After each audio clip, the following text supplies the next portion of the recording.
Okay, welcome back to the interview. And today, my guest is the one, the only Stacy King. Stacy, how you doing? Good. I'm good. Yourself? I'm great. I'm great. Do you want to tell the audience who don't know you who you are and what you do? Yeah, I am I have a small channel that deals with men's rights things and anti-feminist things, and I'm from Bulgaria, so that's interesting. Yep, And yeah, uh, I make videos. Go subscribe. you heard it, and I will put the links to her channel in the description. So, as we were just talking earlier, we were on a live stream together maybe 6 months ago. This is back when I had less than 1,000 subs on my YouTube channel. And you said something that was interesting to me that I hadn't heard I hadn't heard much at all, really. I heard Camille Paglia make this point. You know, Camille Paglia, the sort of, she calls herself a feminist, but feminists would reject her. She was talking about being on the campus on Berkeley in the late 1960s in the free speech movement. And she said back then, what students were protesting about is the opposite of what they're protesting about today. Back then, they were asking for more freedom. They wanted the university administrations to get out of their lives. And she said something along the lines that she said we wanted to take risks. We wanted to take the risk of potentially being sexually assaulted. We wanted to experience drugs, sex, and everything like that. And of course, today, the college campus mentality is the complete opposite, where people want to be walled off from every single possible risk there is. And sexual assault and even sexual harassment is a hysteria. And you said in that live stream that you thought that certain types of sexual assault weren't that big a deal and that we shouldn't make such a big fuss out of it. You want to talk about that? Yeah, sure. Well, I have a bit of a controversial stance on it, Mm. but in my opinion, um, rape, when it doesn't include a beating, like a actual physical assault that leaves you battered, Mm. is basically comparable to a punch in the face Uh-huh. when it comes to trauma it inflicts. Yeah. Of course, every person reacts differently, Mm. but uh, any other victim of any other crime is encouraged to get over it, move on, find a way to deal with the trauma in a healthy way and not let it scar their life Yeah. forever. But when it comes to women, especially in the West, there is such an, I don't know, they over focus on it and make it out to be this life-changing, forever traumatizing, never getting over it kind of thing. Mm. And though it could be that for some people, Mm. most people deal with trauma well. Yeah. And it's very unhealthy to encourage people like that to dwell on something like that. Mm. Yeah. So yeah, every time I've voiced this opinion in comments, Mm. for example, I get the reaction, you're strong, you're different. Very few women react to that the way you have. Yeah. Um, because I'm not talking like out of my ass. I have experienced unpleasant things in my life, Mm. and I've had to deal with the repercussions of it, but I've never dwelled on it. I've never spent countless nights pitying myself. I've thought like, how do I move on? How do I let this not affect me? Mm-hmm. And I think that's just the healthy mentality about it. Yeah. And again, when it comes to the trauma it inflicts, I would compare it with a simple physical assault, like a punch in the face. Mm-hmm. Yes, it's degrading. Yes, you use your agency. Yes, it feels horrible. Yeah. It does. It's not a laughing matter, and it's nothing to, say, oh, that's foo-foo, just nothing. It's not, but it's not. I've heard the thing that, rape is worse than murder. No, it's not. Yeah. No, it's not. Well, apparently, according to Hillary Clinton, the biggest victims of war are not men who actually die in war. It's the women and children who are left. But that's just typical sort of, women always are the central victim in every narrative. What feminists are now writing, that women are the biggest victims of global warming or of melting ice caps, all kinds of fucking... Well, that's a symptom. That's a symptom of what Alison Tiemann has started calling women worsting. Like, women have it worse no matter what. Yep. And the women worsting narrative is just such a powerful thing, and appeals to the human ape on such a basic level that no one stops to think and ask, like, is it true? Like, what's your proof? Yeah. Why do you think that way? It's just women have it worse all the time, every time, no matter what, because we're smaller and weaker and have no agency of our own. Coming from women that are stronger than men and women that need no man, and like that's the cognitive dissonance of those two statements just strikes me every time. It's like, we are strong, independent women. Please protect us all the time from everything. Yeah, and we will vote to give ourselves more government services that come from the taxes primarily of men. But we don't need no man. Okay, I see how that works. But getting back to the sexual assault idea, because now on university campuses, basically women are being told that if they have a bad sexual experience, that this constitutes sexual assault. For example, you're getting it on, you have sex. The whole intention was to have sex. In the morning, though, it just didn't go as well as you thought it would. Maybe the guy, was a Minuteman and he just came too quickly, and it was all a bit awkward. It hurt. Wasn't what you're expecting. Now in the morning, you get to change your mind. If you're a woman, you can sort of retroactively withdraw consent. So women have been told on college campus in the West that just a bad sexual experience, it went bad. Now this could be construed as sexual assault, and there's no real comeback for the guy. The accusation is the evidence. Yeah. I've watched with fascination what's been happening on American college campuses for the past, I don't know, maybe it's over 5 years now. Because I remember when they first started talking about yes means yes. And I was going on every comment section I could find saying you people are crazy. Yeah. There will be a whole generation of young people that will never know the pleasures of rough sex just because they're too scared to do it. Yep. I mean, there was there's a whole huge spectrum of things you can do, and everything, sex included, is a learning curve. You won't be good at it in the beginning. It won't be as pleasurable in the beginning. Yeah. Everything has its starting point, and bad experiences are what get you to learn. Mm-hmm. You can't cut that part of your life out. There is constructive pain and constructive you can't grow from being comfortable all the time. I think that's the whole problem. Yeah. In the West, there's this whole push to be comfortable and happy all the time, which isn't healthy.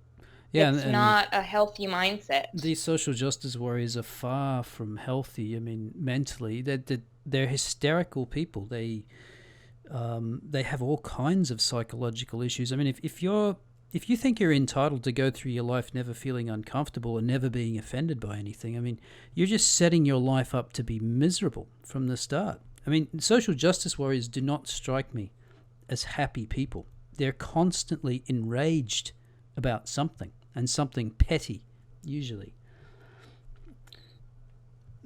Honestly, to me, they seem very much like toddlers. Yeah. I think both of my kids that are 7 and 5 have outgrown them mentally. Just, they're a symptom of extremely bad parenting. Yes. They throw temper tantrums at 20, 25, 30, which is ridiculous. That should be nipped in the bud when your first when the first temper tantrum happens, and you sit the kid down and explain to them, sorry, honey, sometimes you don't get what you want. Sometimes you have to do things you don't like because that's how life works. You know, and sometimes you have to postpone pleasure to get better rewards. You can't have immediate satisfaction every time. So and once a mind wraps itself around that idea, life and the world becomes a much calmer and easier to deal with world. And I feel like these people have never been told no. They've never been told you have to work for something, you have to earn respect, you have to carry yourself a certain way in the world if you want your words and your wants to be recognized and, you know, tailored to. Yeah. You know, you have to have influence to get what you want. And they just walk in and say, I want this, this, and this. You don't get it. Yeah. That's not how things work. I remember very recently a bunch of interns from a college decided to make a petition for something about, you know, company policy when it comes to wardrobe. And the administration just called them in and told them, real life doesn't work like this. Yeah. You know that, right? We're the ones paying you. You have to behave a certain way if you want to get paid, because if you don't, we'll hire someone else. You're expendable. You have to make yourself an expendable in order to have any kinds of petitions and things. Like you have the whole world backwards, and, you know, you have to grow up. I'm very sorry to find out you haven't grown up yet, but it's about time. Yeah.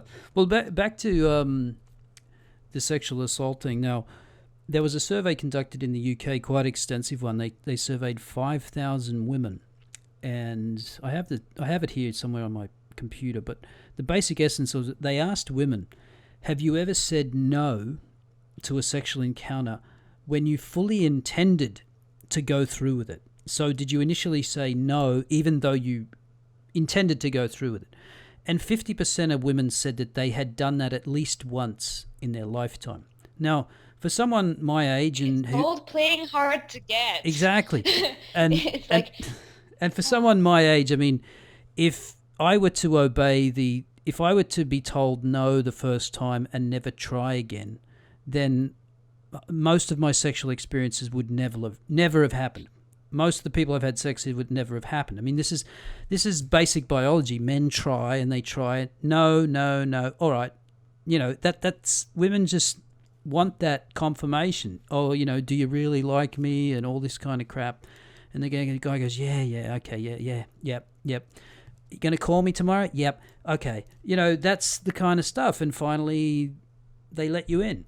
But this idea that, have you seen these ideas where you have to have ongoing consent throughout, like you have to say things like, okay, can I kiss you now? Yeah, okay. Can I take off your shirt? Yes. I've seen a video. It's the most uncomfortable thing to sit through. Yeah, it's just, I mean, and by the way, the people that come up with this... It's like watching two people with a very, very severe form of Asperger's. Yeah.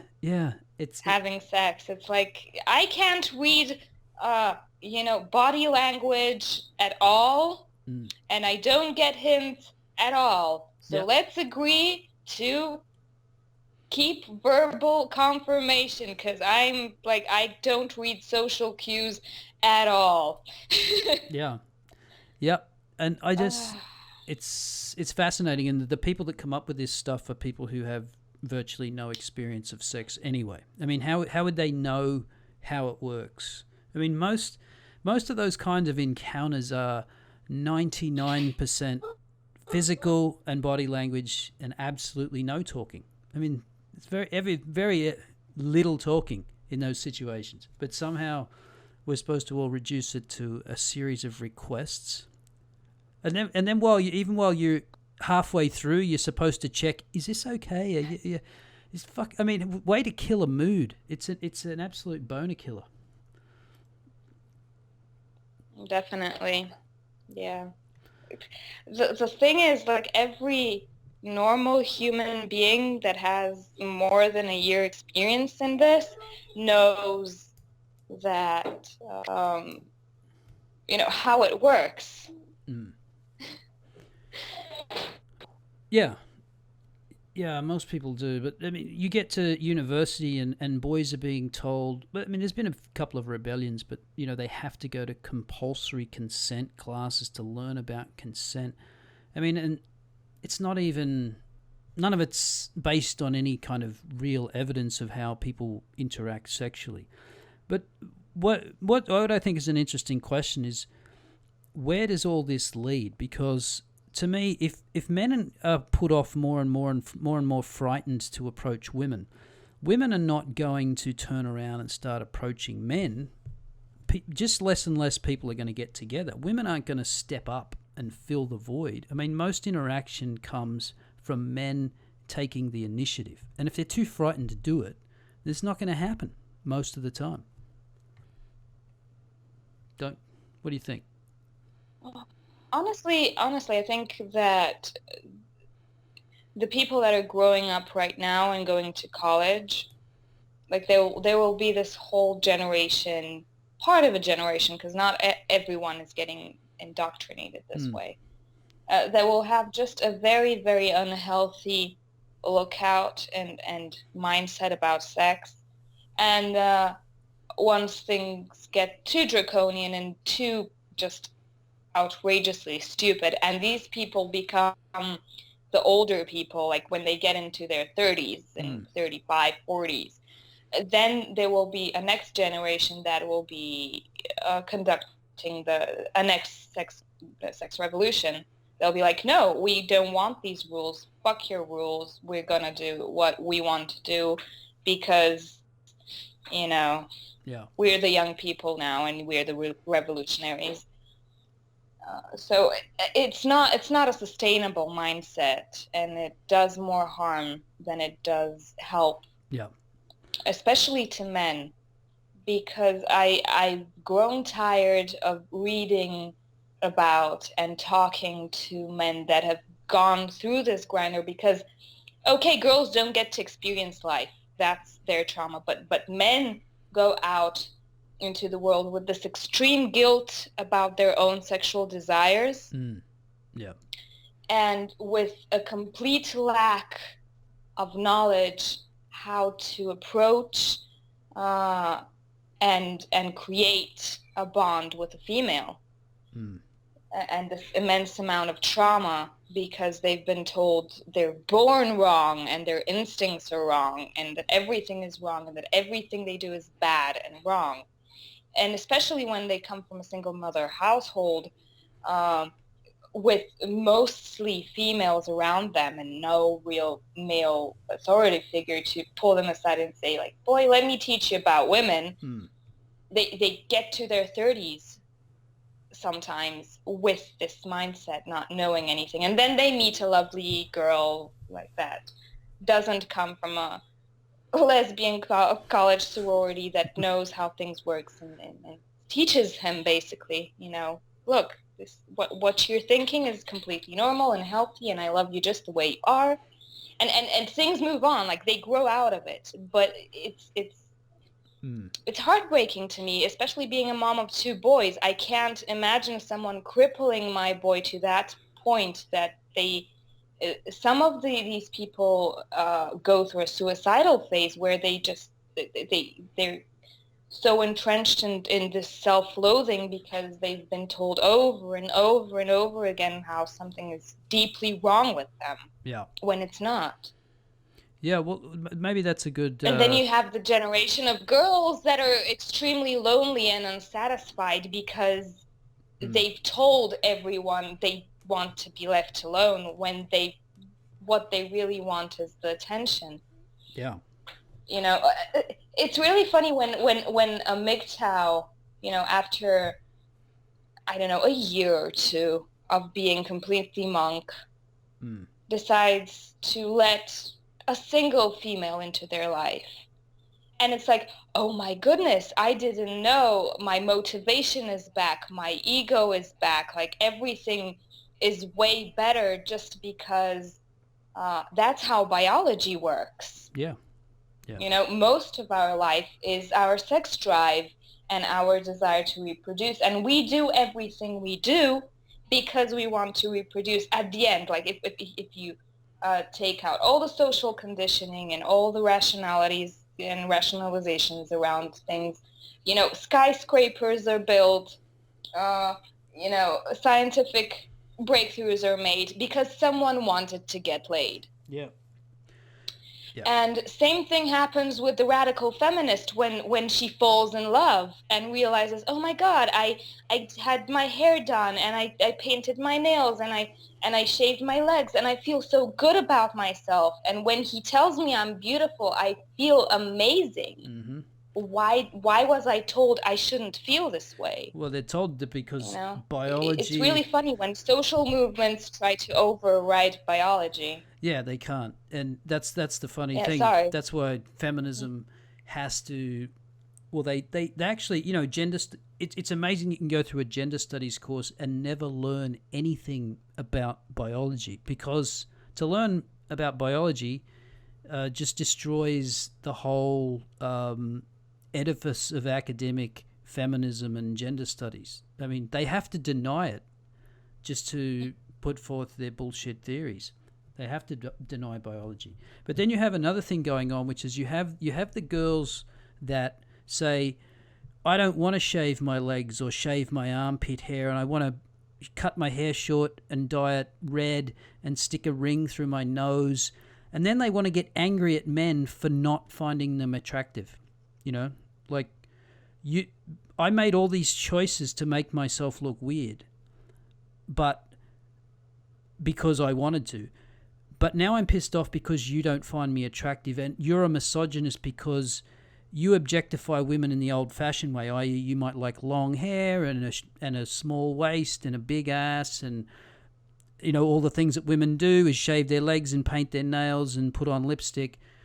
You're a misogynist because you're attracted to that. You're attracted to hot women in magazines. You should like me, the fat, short-haired, ring-nosed, tattooed girl. And they get the shits. And they make themselves miserable. The funny thing is that they're not talking to all men. They don't realize it, but they're talking to the men they're attracted to.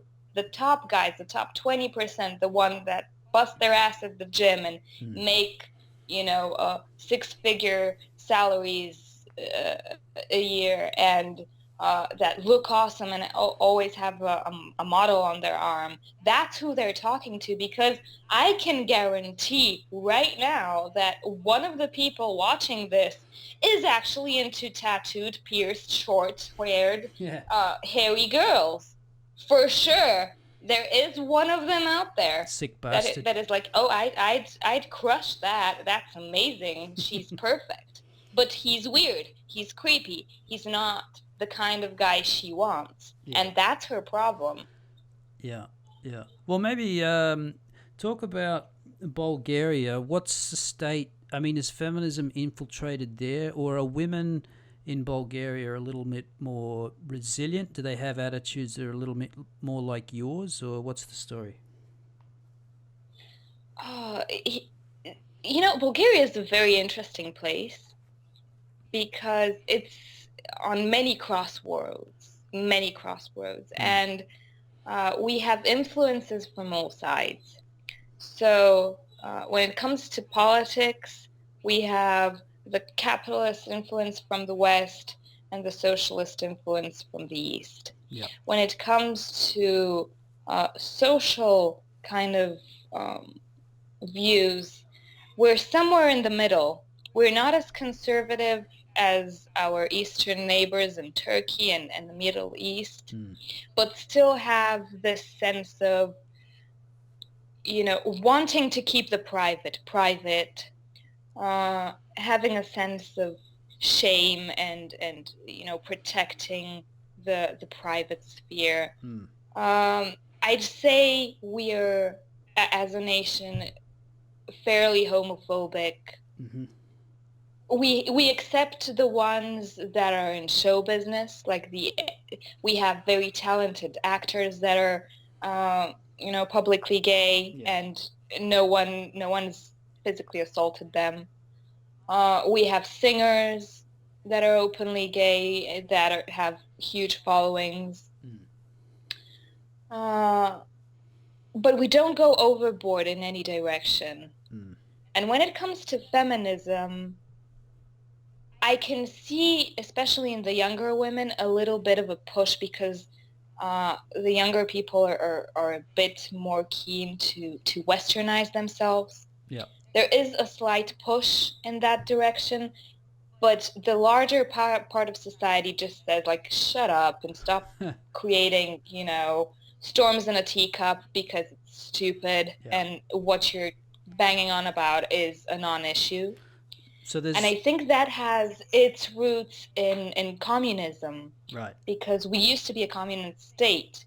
And I don't know if you know this, because every time I bring it up, people are very surprised that it is Mm. the way it is. But feminism is a very ingrained part of communism, because communism is a push for equality of everyone. Yeah.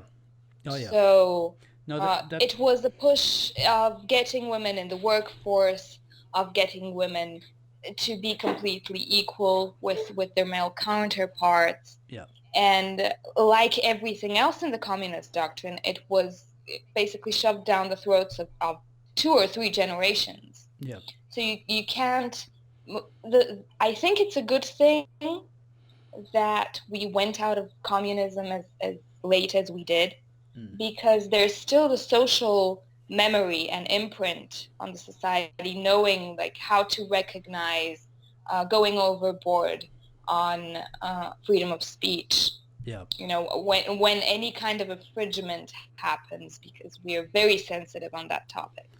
And anytime I hear about censoring things on the internet, or people trying to regulate other people's speech, because of this social knowledge, we immediately recognize it. I think V has spoken about it because Romania has a very similar mindset. Yeah. Like, we as people recognize it immediately and say, like, no, this is going overboard. This is politics going into our personal space, and we don't want it. Same goes for feminism. Yeah. Yeah. Of course, there is, we have one of the longest maternities. Yep. So there is some form of feminism, but it's like for the healthy things. No one's measuring the amount of space between men's legs when they sit down. No one's trying to tell anyone not to catcall or anything. What about It's, what about pronouns for trans people? oh my goodness, this thing with the trans people, I don't know if this will be good for your channel, but I'm of the opinion that gender dysphoria is a very severe mental condition and needs to be treated not physically but psychologically. Well, there's a I And think I'm not basing this on an opinion. I am basing this on talking with people, yeah. both transgender and gay, and studies that have been done on 10 years post-op, 20 years post-op. Yeah. Once you get over that 10-year mark, once the whole euphoria of I got what I wanted goes away, and you heal the trauma that brought you there, you want to go back. And it happens in an overwhelming amount of cases. That's why I feel like these are people that need treatment, but not the way we're dealing with it right now. Yeah. They need treatment to find the source of the dysphoria, because to me it's nothing more, nothing less than just a personality disorder.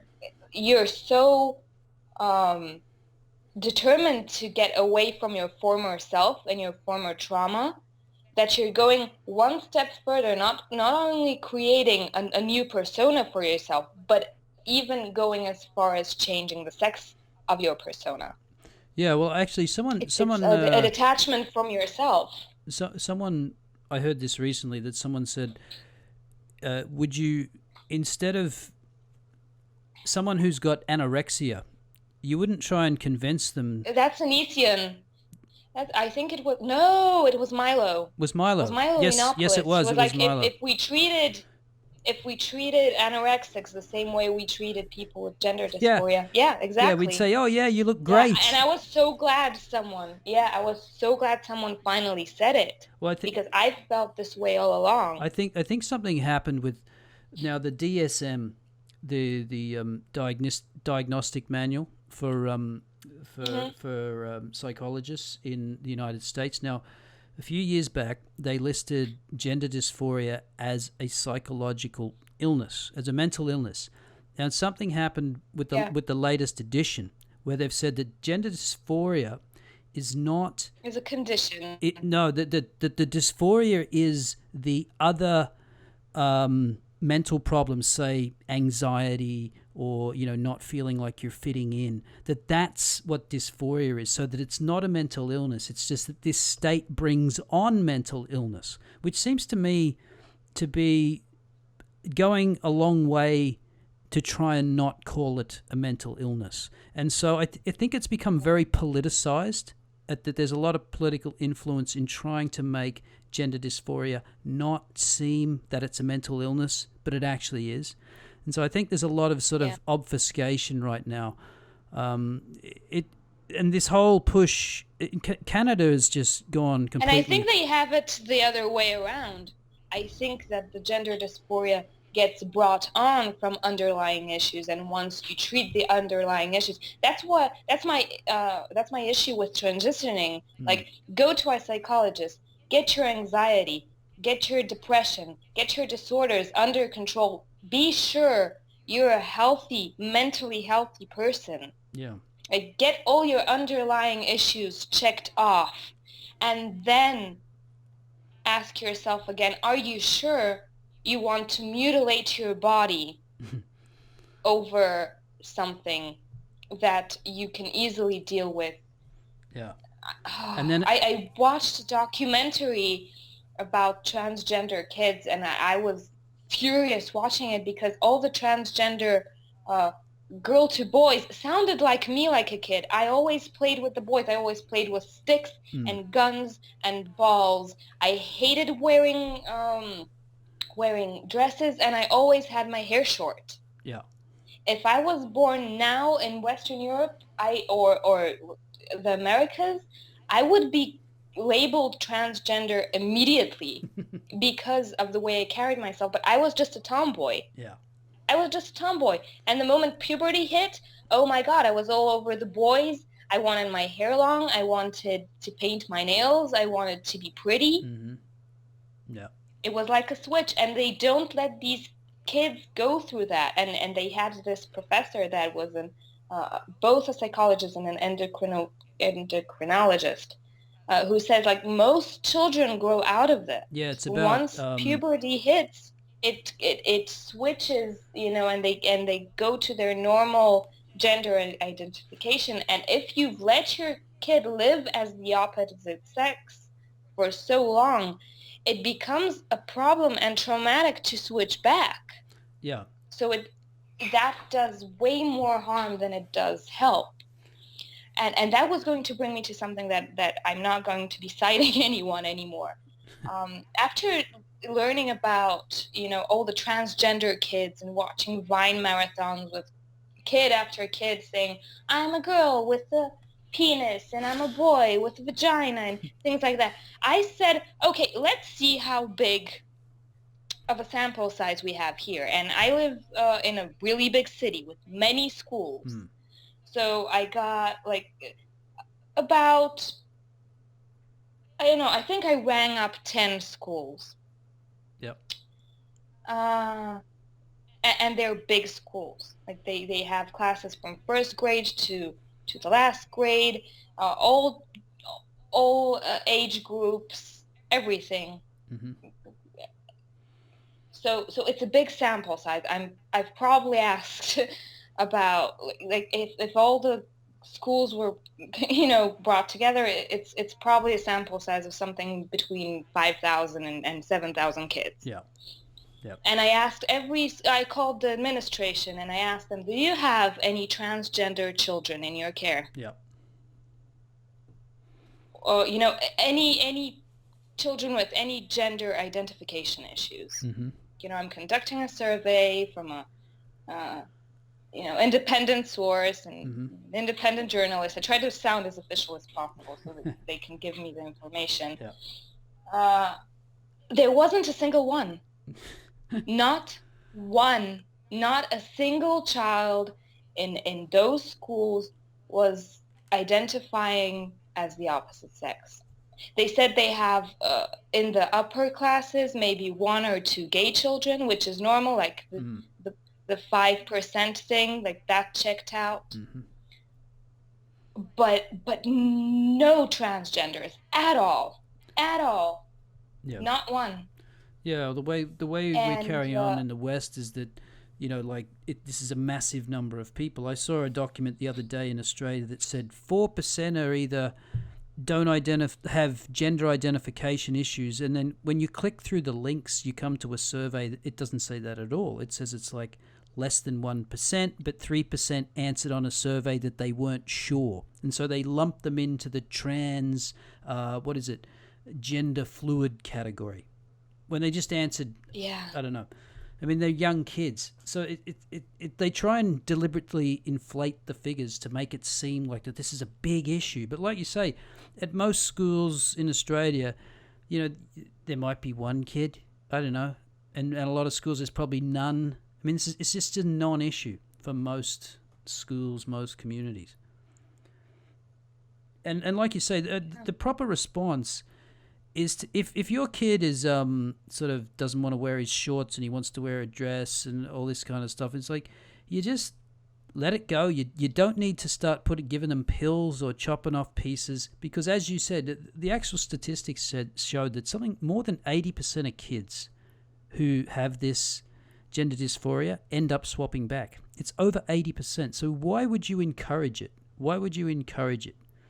You wouldn't. Exactly. Once the proper hormonal balance kicks in, once they hit puberty, everything falls into place.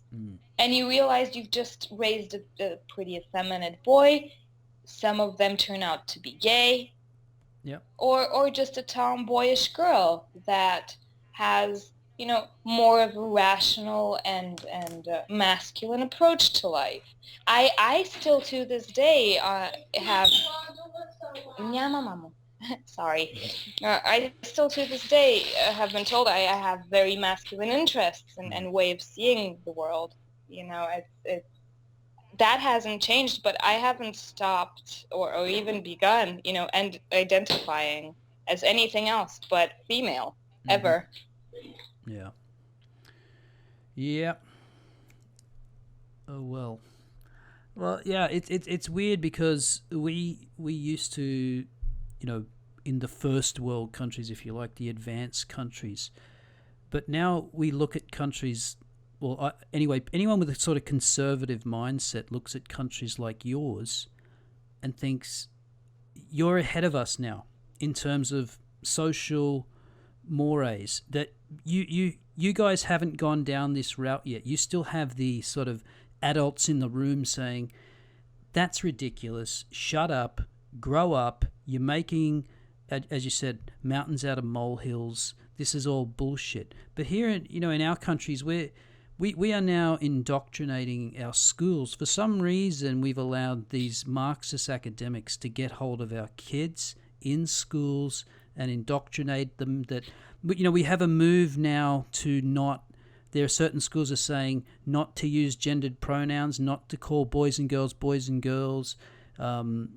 none of that kind of thing, and make sure that everybody gets equal time with all kinds of toys. And this is coming from Scandinavian countries where they already have schools where they have entire schools where you can't use gendered pronouns at all.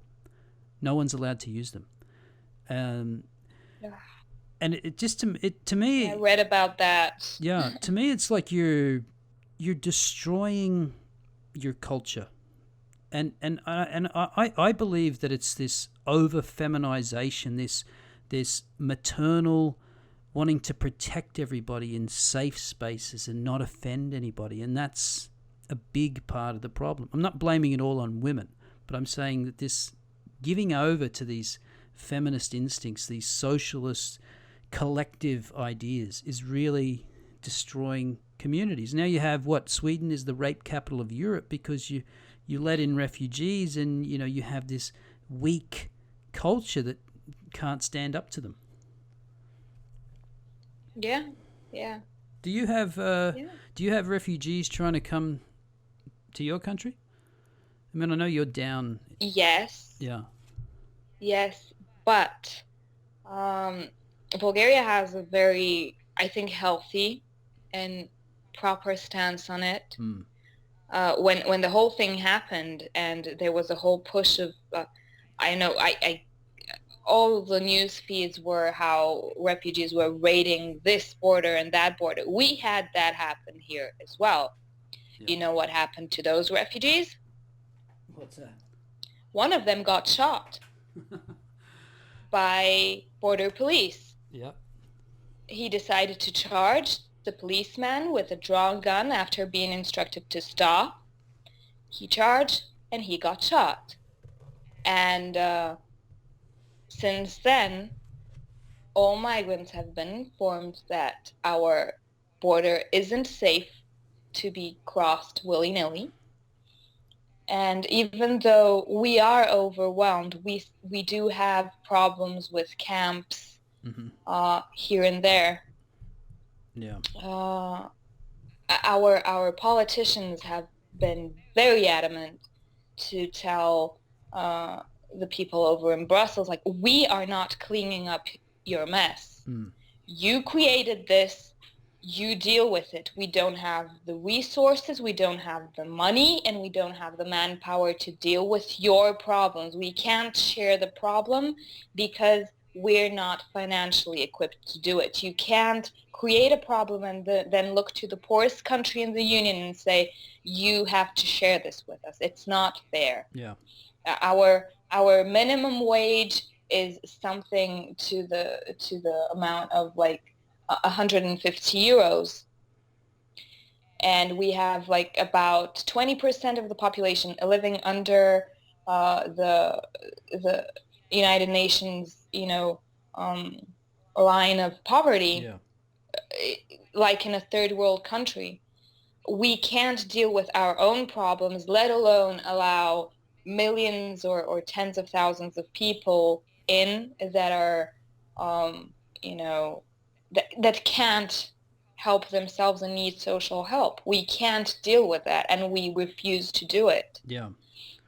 So I mean, though we have the problem, like we have a mini Dubai. It's not like Dubai. It's more like a mini Iraq in one part of the city where there's just a migrant center there, so you have many migrants there, and it's been a very problem area since the problem happened, because I used to live there, and it used to be an awesome place to live. There were schools and playgrounds and everything, and now when I talk to my friends that still live there, they're like, oh, that playground our kids used to run around in? Yeah, it's turned into a camp. We have Nigerians and Afghanistani people, all men, just of course, sleeping there and living there for some reason. What is that? Is that is that Bucharest? Or is it? No, it's Sofia. Bucharest is... that's Romania, is it? In another country. What am I thinking of? Sofia, right? Yeah. Okay. So Yeah. where are they coming through? They're coming through Serbia, through Croatia, that way? They're coming through Greece. No, Oh, they're up coming through through Greece and Greece. Albania, Most of them. Macedonia, Yeah. that way. Yeah. But most of them, like, if they are going through Serbia and Macedonia, they're west from us. Yep. Most of them just go up north and then westward. And the ones that are here, they're also westbound, but you know, all officials are trying to make sure that all people that claim refugee status get run through the system. Mm-hmm. You know, they're probably underground, like black market. They routes that just go through here. No one is staying. Like if you're paying to get here, it's not worth your money. Yeah, yeah. So there's probably like people going through the country in big volumes, but very few are staying. Mm. Mm. Well, that's good. And the ones that are staying are being processed in a very, efficient and good manner. So they don't want to stay in Bulgaria because like the welfare system in Germany and France is much more attractive, and that's where they want to go. They want to. Yeah. The welfare. The funny thing was, they tried to vote something like, we are going to send this amount of millions of euros to Bulgaria, so you can give it to the migrants, so it won't overwhelm your social system. And the reaction of the Bulgarian politicians was, oh, so we can't pay that to our pensioners that have worked and put into our social system, but you're going to send us money to give to migrants? Are you fucking kidding me? We won't pay it to them. And we'll put it into our social system immediately. Yeah. And of course the whole thing got scrapped really quickly. And people wonder why countries want out of the European Union when that sort of shit goes on. They pay into the European Union and some unelected bureaucrats just decide to send fucking millions of euros off to take care of refugees. It's just wonderful. Yeah. Yeah. And well, I made a video, like my only political video is like a 3-minute short where I give an intervention from Eastern Europe to Western Europe. I watched that one. Yeah. Yeah, it's my most watched one. I'm going to do an addendum to it, explaining to the people from Western Europe that are explaining, we helped you so much and we pay you so much money from the European Union. You're getting all the best shit. And I'm like, bitch, we pay into the European Union just like everyone else. Yeah. How did... So it's just like, you're not handing us money. Yeah. How did Bulgaria get in anyway? It seems like another one, no offense, but it seems like another one of those countries that shouldn't have really been allowed in, just like Greece, just like a bunch of other countries that don't really measure up to the kind of economy, have the same kind of fiscal and monetary policies to actually fit in. I mean, this is half the problem. You have a monetary union with countries which have vastly different sort of fiscal policies and economies, and it just doesn't work. I mean, Greece would have been much better off after the financial crisis to go back to the drachma, devalue their currency, and they could trade their way out of it. But they can't because they're stuck in the euro. Oh, we're lucky enough that they didn't accept us when the euro was popular, so we're not part of the. Oh, you're not part of the monetary. Euro thing. Oh, okay, yeah. No, we have our own currency. Oh, that's good. That's good. Yeah. I know, and they, it was scheduled to be changed in like next year, but I'm pretty sure we won't do it. Yeah, not now. I mean, and if anyone decides to do it, there will be like blood in the streets. There will be riots. There will be like, are you fucking kidding me? No euros here. Yeah, well, it's going to be interesting in the next see what happens in the Netherlands to see if what's his name, Geert Wilders can get his party up. See what happens in France with Marine Le Pen. I mean, Austria got kind of knocked back from their far right party, but It's going to be very interesting next 12, 18 months to see what these elections happen. Because if France and the Netherlands are out, I mean, it's over. It's done. I don't know. I think on a financial, like, when it comes to, if it goes back to what the idea was, Mm. and in its biggest part, when they start dealing with social issues and try to impose policies, Yeah, that's when you get a lot of noise of course, yeah. and pushback. But as a monetary union and a shared market, Mm. I honestly I believe it's working pretty good. Mm. It's not working in the best way possible, but uh, Europe is better as a market and as a financial power is better off united than not. Yeah, the thing about that is, though, if you go back even before World War One, Germany was the biggest trading partner of Britain, and Britain was the biggest trading partner of France, and France was the biggest trading partner of Germany. I mean, for all intensive purposes, Europe was a big market. It's been a big market for 100 years. And you have these ridiculous schisms set off by, shooting some guy in Sarajevo, and then you have World War One, is quite ridiculous. But even before World War Two, again, you have all these countries traded together. It's not like they didn't trade together before the wars. They've been trading together for 100 years or more.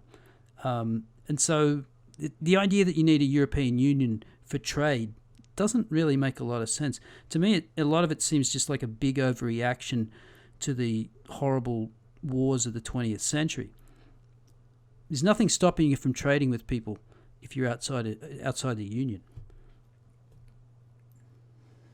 Yeah, sure. I don't know. I tend to shut up when the conversation goes in that direction, just because I don't know. Mm-hmm. I don't think I'm qualified enough to have a well informed enough. I don't know how that should go. Yeah, but I don't know enough to be talking on the. I'm going off on, very layman's understanding Yeah. of what's going on and how things work. So you might be completely right. I just don't know. Yeah, I did. I don't mind the European Union as long as it keeps its dirty little hands off people's personal life and free speech. Yeah, that's like as long as they're just trading and doing stuff, together as financial powers, more power to them. Just don't try to tell me what and how to say, and don't try to regulate my sexual activities and things like that. Yeah, that's the problem with government. They just can't help themselves but grow and insinuate themselves in, more and more places into people's lives where they don't belong. And that's why it bothers me. That's why I pay so much attention to the United States, because their country is founded on the principle of really leaving people the fuck alone to get on with their lives, and yet that seems to be lost. And I feel like if America can't maintain that principle, then the rest of the world doesn't have much hope. I mean, it's written into their constitution, but they seem to be ignoring it more and more with these leftist governments that just further push the center of the country further and further to the left. But hopefully the Trump election is the start of a genuine pushback by conservatives. I mean, I heard something really horrible today, which was that if you go back to, say, Kennedy and Nixon, I think it was 1 in 4 professors at university were conservatives back then. So 1 in 4 professors in American universities voted for Nixon in the 1960s. Fast forward to the 1990s, was the same ratio, early 1990s. You know what it is today? 1 in 17 university professors are conservatives. 16 out of 17 identify with the left. And something like 1 in 5 professors in the social sciences identify as Marxists. And this is how far left we've Which is swung. scary. It's really scary. Which is scary. Really scary. I know most, communism apologists say like there's never been true communism. Yes, there was. Yeah. Yes, there was. And you know what the problem is? You're trying to make unequal things equal. Yep. And as beautiful and awesome as it sounds, when you put it in practice, it sucks. Yes, absolutely. Very, very badly. Mm-hmm. The way I compare it, like my metaphor for communism is, you put everyone at a starting line at a race, and you have your athletes, your average people, your overweight dumbass that doesn't has 2 left feet, and everyone runs the race, and everyone gets a gold medal. Yep, that's right. That's it. Everybody gets a ribbon. And yeah, and you don't have any winners, you don't have any losers. Like effort doesn't matter. Yeah. Because equality. And that's feminism. And that sucks. Yeah, and that gets back to what you said before, because I'm not surprised when you say feminism is akin to communism. Of course it is. That's what it's all about. It's about collectivism. It's about equality of outcome. They don't care about how much effort. You have a vagina, so you're entitled to the same as everybody else, regardless of what job you do, regardless of how hard you work, regardless of how many hours you work. I have a vagina. I'm entitled to the same. No, you're not. Inequality is the natural state of the world. I think Milton Friedman said it best. He said, "A society that goes for equality over freedom will get very little of either. But in a society that goes for freedom over equality, will get a lot of both. You won't get perfect equality, but you'll get a lot of both of those things." I think that's true. Yeah. Yeah. Oh, I think Sargon used it in a video like relatively recently. Like perfection is the opposite of good. If you strive for perfection, you'll always have the mindset of that. The means. No, the ends justified the means. Yeah. Yeah. And that's why I don't identify as an egalitarian either, because I see lots of these people and that are anti-feminists that go around saying, "I'm an egalitarian." Okay, so you're basically a feminist, right? Yeah, you're virtue signaling. You want to say, "Look at me, I'm morally superior because I think everybody's equal." Well, guess what? Everybody isn't equal. Yeah. No, the natural state of the world is inequality. And I would put it another way. I think we should set up our societies so that you have the freedom to pursue inequality. So you have the freedom to work harder, to do what you like. I like rich people. I like inequality. It gives you something to strive for. Or you can pursue living like a bum on $1 a week. Like you can do that as well. Yeah. And not have people make you go to work and make you do better, because equality. Some people just like traveling, and freeloading and not doing anything with their life. Mm-hmm. You should let them. Why should society be obliged to make these people what they're not? That's right. Yep. We shouldn't be obliged. There's something called agency. If you want to be a bum, that's your responsibility, not mine. You don't get to take my tax dollars to pay for your shitty lifestyle. Exactly. And then you have the equality of opportunity. You never have a perfect equality of opportunity. No. You don't. Opportunities aren't given, they're created. And I think I commented this on a comment under my response to the SJW's question. They were like, "How can you not be egalitarian? Aren't you for equality of opportunity?" I'm like, no, equality of opportunity is bullshit. Mm-hmm. You create that. Yeah. And I can give you real life examples. Like most of the most intelligent and you know, talented young people in Bulgaria that go to the top schools. They might come out of extremely poor families, especially in my generation that were directly post-communist. But they managed to go out into the world and become world, world famous and very, uh, quality animators, scientists, IT developers. If you look into the end credits of any, especially, 2000s Pixar or Disney movie where you have computer animation, you'll see a long list of Slavic names ending in Eve or Eva, Right.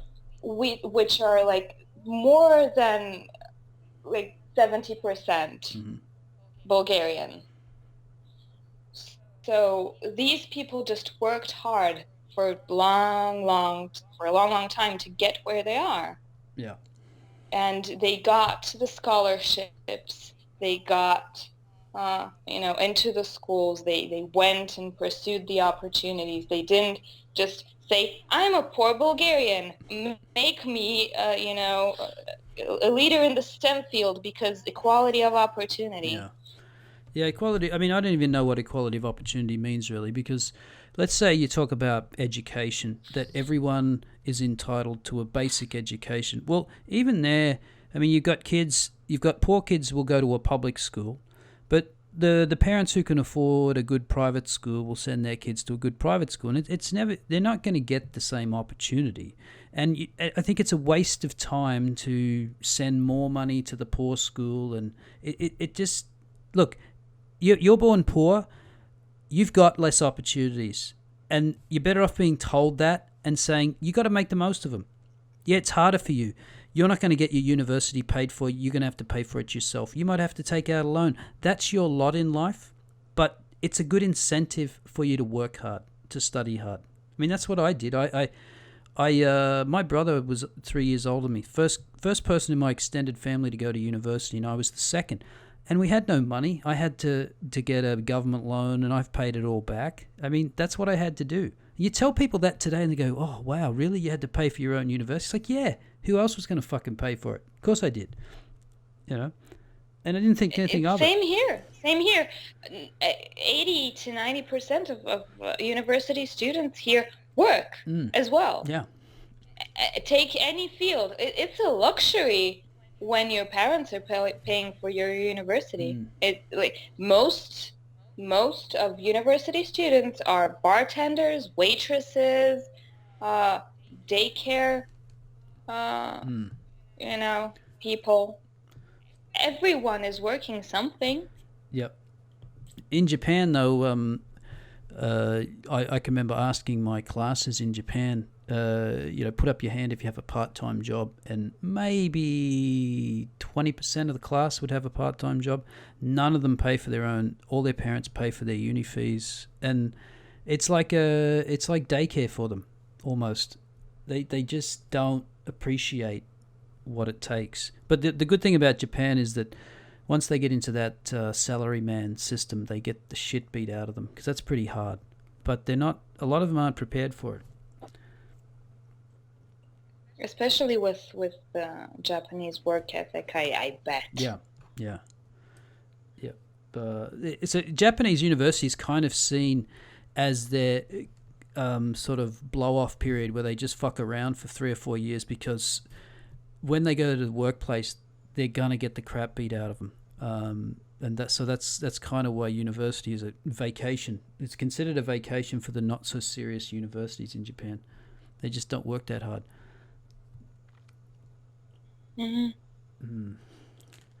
All right, well, we're coming up to just over an hour, so maybe we'll cut it there, unless you've got anything else you'd like to add. Nothing I can think of. No. Right now. All right. Well, I want to thank you for coming on, and just stay on the line. Well, thanks for having me. Yeah, absolutely. Just stay on the line, and I'll cut it off right now. Oh, just give a shout out to your channel. Okay, my channel is called Stacy King, and yeah, it's awesome. Go subscribe. It is. I don't make many videos, but when I do, they're worth it. They're good. They're absolutely good. I've watched quite a few of them myself. Thanks a lot.